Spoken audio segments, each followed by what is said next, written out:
بسم اللہ الرحمن الرحیم۔ السلام علیکم۔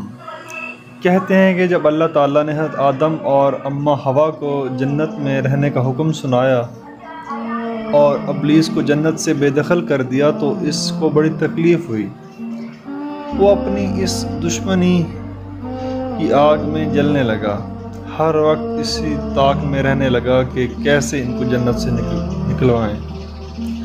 اب یہ مقصد پورا کرنے کے لیے اس کو کسی کی مدد کی ضرورت تھی تاکہ وہ جنت میں حضرت آدم اور اماں حوا تک پہنچ سکے۔ ابلیس کی مدد کس نے کی اور اماں حوا تک پہنچنے میں کیسے کامیاب ہوا؟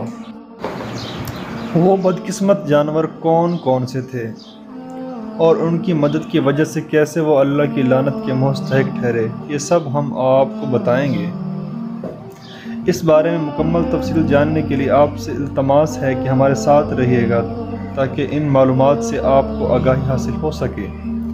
اللہ تعالیٰ نے انسان کو اشرف المخلوقات پیدا فرمایا اور حضرت آدم کو خود اپنے ہاتھوں سے پیدا فرمایا، اور آدم کے بعد اماں حوا کو پیدا فرمایا، اور اس کے بعد ان کو فرمایا کہ تم جنت میں رہو، جیسا کہ قرآن پاک میں سورۃ البقرہ میں سورۃ طٰہٰ میں اللہ کے فرمان کا مفہوم ہے کہ اللہ نے آدم سے فرمایا کہ تم اپنی بیوی کے ساتھ اس جنت میں رہو اور جہاں سے چاہو کھاؤ پیو، لیکن اس درخت کے قریب بالکل بھی نہ جانا ورنہ تم نقصان اٹھاؤ گے، اور یہ ابلیس تمہاری بیوی کا دشمن ہے، اس سے ہوشیار رہنا، کہیں ایسا نہ ہو کہ یہ تمہیں جنت سے نکلوا دے، الغرض یہاں تم عیش و آرام سے رہو گے۔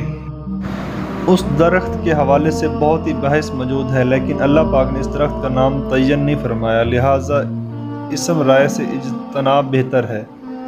ابلیس حضرت آدم کو سجدہ نہ کرنے کی پاداش میں فرشتوں سے نکالا گیا، اس لیے وہ ہر وقت حد کی آگ میں جلتا رہتا اور تدبیر کرتا تھا کہ کسی طرح حضرت آدم کو جنت سے نکالا جائے۔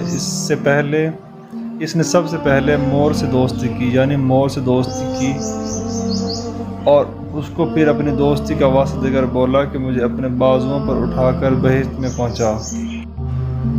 پہنچا دو تاکہ میں اپنے دشمنوں سے بدلہ لے سکوں، لیکن مور نے اس بات سے انکار کر دیا۔ لیکن ابلیس نے سانپ کے پاس گیا اور اس کو اپنے فریب میں پھنسا لیا۔